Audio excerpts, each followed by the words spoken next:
Hello guys, welcome to all in next fame. This is Rakesh Chauhan. आज मैं आप सभी से डिस्कस करने वाला हूं पॉलिटी को, और आज आपकी पॉलिटी की थर्ड क्लास है। यहां से सभी इंपॉर्टेंट क्वेश्चन जो आपके एलटी ग्रेड में पूछे जा सकते हैं पॉलिटी के। साथ ही गाइस जो आपके लिए बहुत बड़ी अपडेट है, बीईओ यानी कि ब्लॉक एजुकेशन ऑफिसर, जिसकी वैकेंसी 2022 में आपको देखने को मिलने वाली है। यहां पर भी एक भी क्वेश्चन आपका पॉलिटी का स्किप नहीं होगा। इसके लिए आप 100% श्योर हो जाए कि एक भी क्वेश्चन आपका स्किप नहीं होने दूंगा। मैं आपको कंप्लीटली डीपली पढ़ाऊंगा, एक भी क्वेश्चन आपका स्किप होने नहीं दूंगा।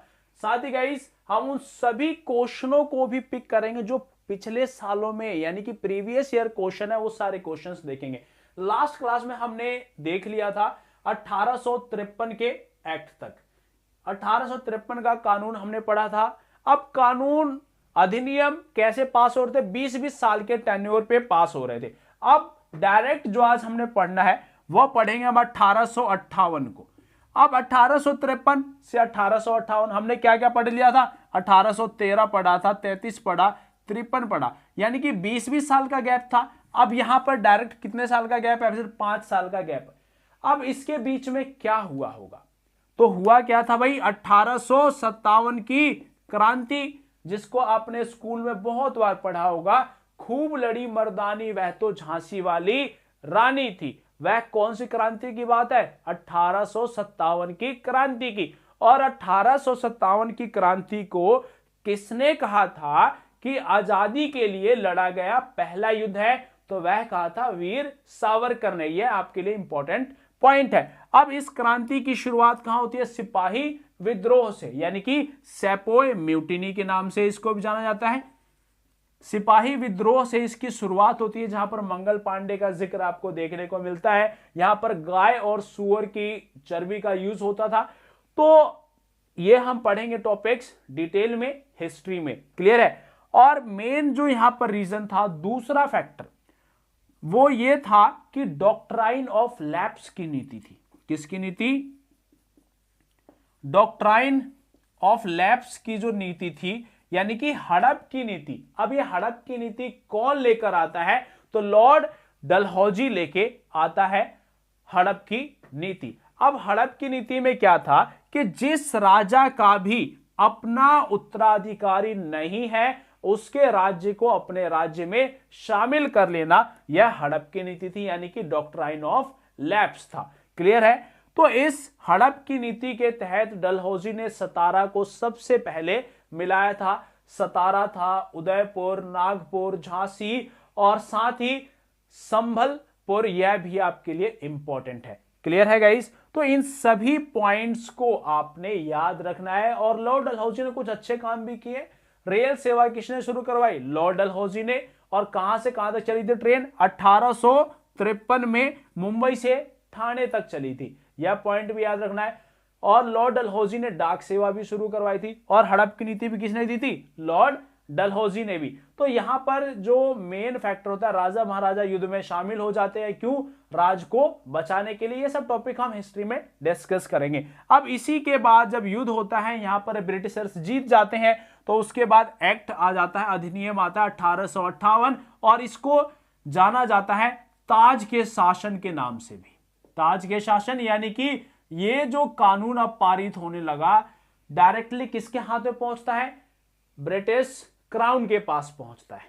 क्लियर है, महारानी के पास पहुंच जाता है। और किसके पास पहुंचा भाई, महारानी कौन सी थी उस वक्त, विक्टोरिया के पास डायरेक्टली पहुंच जाता है। ये महारानी विक्टोरिया के पास पहुंचता है यह शासन, और वहां से रेगुलेट किया जाता है। अब इस शासन के तहत दो अहम चीजें होती हैं कि गवर्नर जनरल ऑफ इंडिया की पोस्ट को खत्म कर दिया जाता है। गवर्नर जनरल ऑफ इंडिया किस एक्ट के तहत बनाया जाता है, तो वह भी याद रखना है, 1833 में गवर्नर जनरल ऑफ इंडिया बनाया गया। और पहले गवर्नर जनरल ऑफ इंडिया कौन थे, तो वह थे विलियम बेंटिक। पहले गवर्नर जनरल ऑफ इंडिया थे बेंटिक।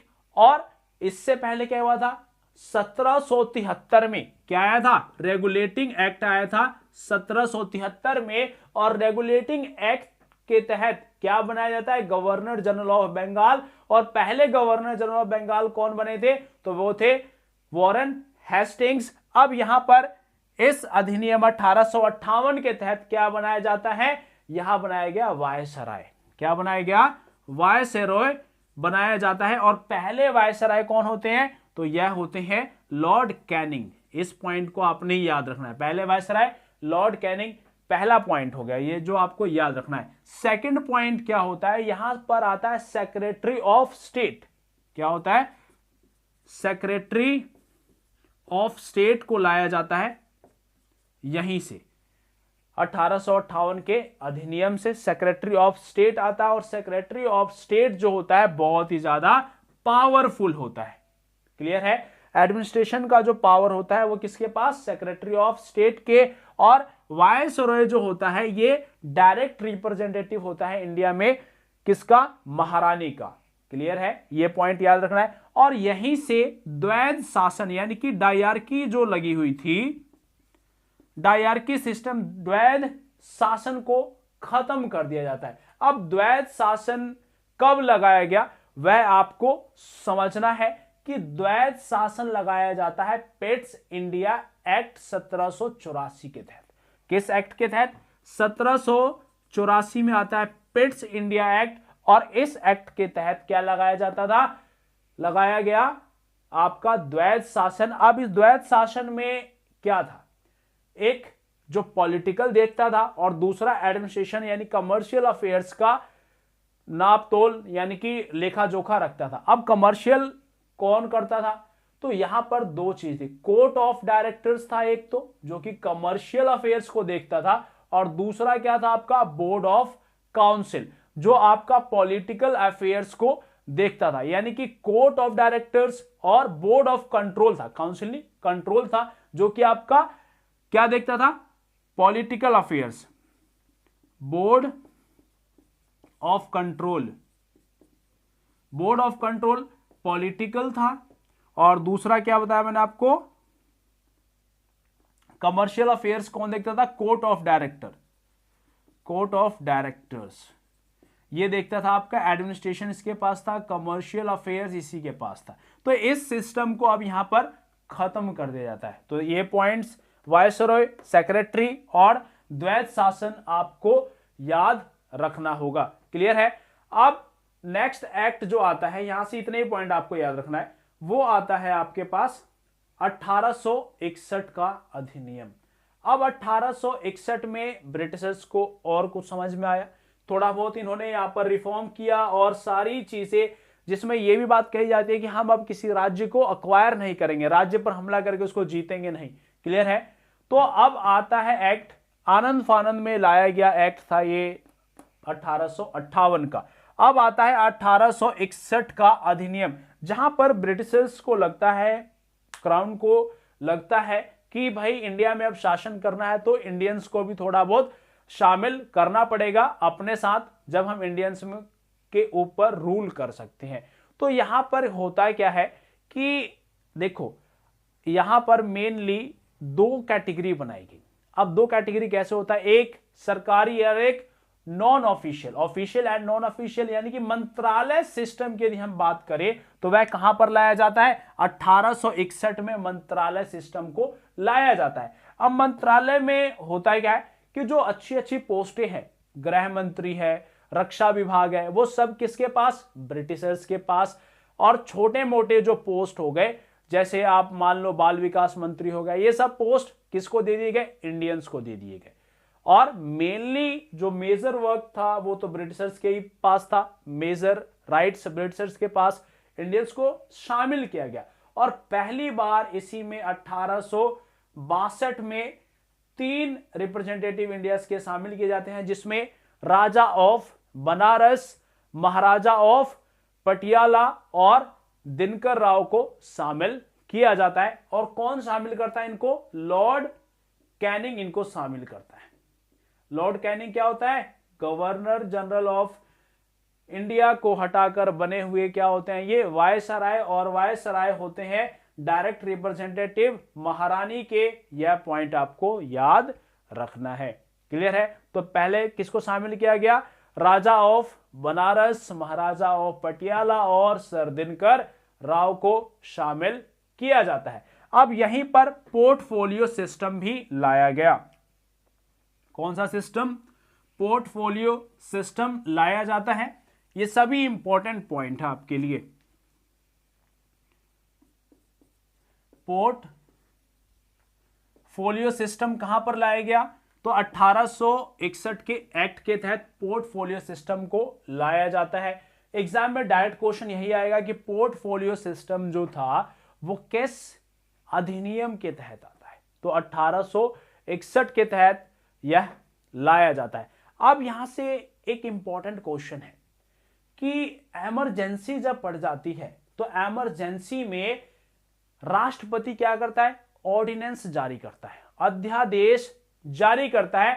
सिमिलरली वायसराय के पास अध्यादेश जारी करने का राइट इस अधिनियम के तहत दिया जाता है। और इस अधिनियम के तहत जो ऑर्डिनेंस होता था, ऑर्डिनेंस इसका मैक्सिमम टाइम कब तक रहने का था? तो वो था 6 मंथ का। क्लियर है? ऑर्डिनेंस का टाइम 6 मंथ का। और आज के टाइम पे इमरजेंसी में ऑर्डिनेंस अगर कोई जारी होता है, प्रेसिडेंट जारी करता है ऑर्डिनेंस, तो उस ऑर्डिनेंस किस एक्ट के तहत जारी किया जाता है उस ऑर्डिनेंस को? तो आर्टिकल 123 के तहत आज हमारे प्रेसिडेंट साहब ऑर्डिनेंस जारी करते हैं। वहीं यदि हम बात करें राज्यों में, तो राज्यों में राज्यपाल किस एक्ट के तहत? तो एक्ट है आपका 213 के तहत राज्यों में राज्यपाल इसको जारी करता है और प्रेसिडेंट 123 के तहत ऑर्डिनेंस को जारी करता है। और किस स्थिति में? इमरजेंसी में या फिर कोई सत्र नहीं चल रहा है उस वक्त जारी कर सकते हैं। और इमरजेंसी की यदि हम बात करें तो इमरजेंसी किस आर्टिकल में आती है, ये सभी चीज डिटेल है, आपको पढ़ाऊंगा बाद में। इमरजेंसी की यदि मैं बात करूं तो इमरजेंसी 352, 356 और 360 के तहत इमरजेंसी लगाई जाती है। स्टेट, नेशनल और फाइनेंस इमरजेंसी है ये सभी हम डिटेल में पढ़ेंगे जब आर्टिकल्स तक हम पहुंचेंगे, तो वहां पर हम इन सभी पॉइंट्स को देखने वाले हैं। क्लियर है गाइस? तो यहां से आपको मेन समझना है कि मंत्रालय सिस्टम लाया जाता है यहां पर, और ये ऑर्डिनेंस के राइट किसके पास होते हैं? वायसरॉय के पास होते हैं। और यहां पर इंडियंस को और थोड़ा शामिल किया गया मंत्रालय में। क्लियर है? तो ये सभी पॉइंट्स आप याद रखेंगे। और एक क्वेश्चन और है यहां से जो आपको याद रखना है। मैंने आपको बताया था सेंट्रलाइजेशन वाला काम। सेंट्रलाइजेशन कब स्टार्ट किया गया? रेगुलेटिंग एक्ट आता है। रेगुलेटिंग एक्ट कब आता है? 1773 में। और 1773 में सेंट्रलाइजेशन का काम स्टार्ट होता है। अब सेंट्रलाइजेशन में होता क्या था कि ये आपका बॉम्बे प्रेसिडेंसी, मद्रास प्रेसिडेंसी और ये बंगाल प्रेसिडेंसी, जहां पर गवर्नर जनरल ऑफ बंगाल बनाया जाता है, तो ये सभी इसके जवाबदेह हो गए थे। अब यहां पर क्या किया जाता है? डिसेंट्रलाइजेशन। क्या करते हैं? डिसेंट्रलाइजेशन का काम शुरू होता है। और यहां पर इनको भी पावर दी जाती है और इनको भी पावर दी जाती है 1861 के अधिनियम के तहत। यह पॉइंट आपको याद रखना है। सेंट्रलाइजेशन काम शुरू हुआ था 73 में ही, और डिसेंट्रलाइजेशन का काम कब स्टार्ट हो जाता है? आपका 1861 में। तो ये सभी इंपॉर्टेंट पॉइंट्स थे जो आपको याद रखना है। अब इसके बाद आता है आपका अधिनियम 1892 का। अब 1892 के अधिनियम में क्या होता है कि निर्वाचन व्यवस्था लाई जाती है। कौन सी? निर्वाचन व्यवस्था,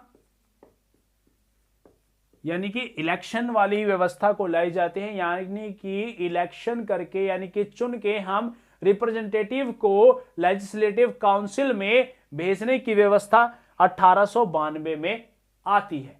यह पॉइंट आपके लिए वेरी इंपॉर्टेंट है। और एक पॉइंट और आपके लिए इंपॉर्टेंट है, यह तो चुनाव से संबंधित हो गया कि हमने किसी को चुना और चुनने के बाद हम उसको कहां भेज सकते हैं? एज अ रिप्रेजेंटेटिव भेजने की व्यवस्था 1892 में की गई। अब वोटिंग राइट भी होगा। जब हम चुनने की बात कर रहे हैं तो वोटिंग राइट्स भी दी जाती है। अब नेक्स्ट पॉइंट जो आता है वो आता है बजट का। किसका? बजट का। तो बजट व्यवस्था की बात कहां होती है? 1892 में। और बजट पर इंडियन रिप्रेजेंटेटिव जो थे उनको भी बहस करने का मौका दिया जाता है 1892 के एक्ट के तहत। तो ये दो इंपॉर्टेंट पॉइंट है आपके लिए, इनको आपने याद रखना है। नेक्स्ट जो पॉइंट है आपके लिए इंपॉर्टेंट वो है मार्ले मिंटो रिफॉर्म। कौन सा? Morley Minto reform. ये पॉइंट आप याद रखना। Morley Minto reform. Morley Minto reform कब आता है? 1909 में। क्लियर है? 1909 में आता है मार्ले मिंटो रिफॉर्म। अब मार्ले कौन होता है और मिंटो कौन होता है? ये दो अलग अलग नाम है, एक ही बंदा नहीं है भाई। क्लियर है? दो अलग अलग पर्सन मार्ले मिंटो में। अब मार्ले कौन था और मिंटो कौन था वो समझिए। यदि हम बात करें मार्ले की, तो मार्ले क्या था? सेक्रेटरी ऑफ स्टेट था। क्या था? यानी कि राज्य सचिव, सेक्रेटरी ऑफ स्टेट था मार्ले। और मिंटो की यदि मैं बात करूं तो मिंटो क्या था? वायसरॉय था। मिंटो क्या था? वायसरॉय था और सेक्रेटरी ऑफ स्टेट था मार्ले। अब ये 1909 में रिफॉर्म लेके आते हैं। अब इसके तहत इन्होंने एक बड़ी अच्छी पॉलिसी अपनाई अपने शासन के लिए, और वो क्या था? Divide and rule. क्या था भाई? डिवाइड एंड रूल, यानी कि इनको बांटो और इन पर शासन करो। इस पॉलिसी में कहा गया मार्ले मिंटो रिफॉर्म में, डिवाइड एंड रूल। अब इन्होंने क्या करना शुरू किया? बंगाल का विभाजन आपने पढ़ा होगा कि बंगाल का विभाजन कब हुआ था। यदि मैं बात करूं बंगाल विभाजन की घोषणा किसने की थी? लॉर्ड कर्जन ने 19 जुलाई 1905 को बंगाल विभाजन की घोषणा की थी लॉर्ड कर्जन ने। उसके बाद क्या होता है? 16 अक्टूबर को प्रभावी हो जाता है ये 1905 में बंगाल विभाजन। अब इसके बाद स्वदेशी आंदोलन चलता है, बहुत सारी बातें होती हैं, ये सब हिस्ट्री का टॉपिक है, वहां हम डिस्कस करेंगे। तो डिवाइड एंड रूल की पॉलिसी कौन लेके आता है? मार्ले मिंटो रिफॉर्म लेके आता है। अब यहां पर लेजिस्लेटिव काउंसिल जो थी उसकी संख्या बढ़ा दी जाती है। क्लियर है? 16 से लेकर 60 कर दी गई लेजिस्लेटिव काउंसिल की मेंबर्स की। अब ये सेंट्रल की बात चल रही है। क्लियर है? अब यहां पर दो चीजें थी, एक सेंट्रल में जैसे आज हम देखते हैं सेंट्रल गवर्नमेंट है, फिर आपके पास स्टेट गवर्नमेंट है, तो सिमिलर सेंट्रल की बात चल रही है। बट यदि हम स्टेट की बात करें तो स्टेट में क्या होता कि स्टेट में इंडियंस भी रिप्रेजेंटेटिव के तौर पे थे, बट सेंट्रल में यही रिप्रेजेंटेटिव के तौर पर काम करते थे, ब्रिटिशर्स काम करते थे। थोड़े बहुत बाद में इंडियंस को भी राइट्स दिए गए। यदि हम बात करें कि पहला एग्जीक्यूटिव काउंसिल में कौन मेंबर बना था, तो वो था सत्येंद्र प्रसाद। यह पॉइंट आप याद रखना। सत्येंद्र प्रसाद पहले इंडियंस थे जिनको एग्जीक्यूटिव काउंसिल में शामिल किया जाता है। यह आपके लिए वेरी इंपॉर्टेंट पॉइंट है कि एग्जीक्यूटिव काउंसिल में सबसे पहले किसे अपॉइंट किया जाता है, तो वो थे सत्येंद्र प्रसाद को। क्लियर है? तो ये पॉइंट आप याद रखना। अब मार्ले मिंटो रिफॉर्म, ये भी पॉइंट आप याद रखोगे। डिवाइड एंड रूल की पॉलिसी लेके आते हैं और 16 से 60 कर देते हैं। सेंट्रल लेजिस्लेटिव जो काउंसिल थी, असेंबली थी, उनका नंबर्स फिक्स होता था, बट वहीं यदि हम बात करें नॉन ऑफिशियल्स मेंबर स्टेट में, वहां पर फिक्स नहीं होता था। क्लियर है? इस पॉइंट को याद रखना है। बाकी यही आपको क्वेश्चन 16 से 60 कर दिया गया, यही एग्जाम में क्वेश्चन पूछा जाता है। और यहां पर लॉर्ड मिंटो को इन्होंने क्या किया कि मुस्लिम जितने भी हैं, यानी कि मुस्लिम क्षेत्र यानी मुस्लिम बहुलक इलाके में सिर्फ मुस्लिम ही चुनाव के लिए खड़ा होगा, और जो भी मुस्लिम चुनाव के लिए खड़ा होगा उसको मुस्लिम ही वोट देगा। क्लियर है? यानी कि मुस्लिम खड़ा होगा तो उसको मुस्लिम वोट करेगा। यह नीति किसने अपनाई थी? लॉर्ड मिंटो ने। और ये कौन लेके आया था? मार्ले मिंटो लेके आए थे। तो इस लिए मिंटो को क्या कहा जाता है? सांप्रदायिकता का जनक कहा जाता है। इंडिया में सांप्रदायिकता का जनक किसे माना जाता है? मिंटो को जनक माना जाता है। वहीं गाइस आपको एक क्वेश्चन और याद रखना है कि बाल गंगाधर तिलक को किसने भारतीय असंतोष का जनक कहा था? तो वह कहा था वैलेंटाइन सिरोल ने। यह क्वेश्चन भी आपके लिए इंपॉर्टेंट होता है।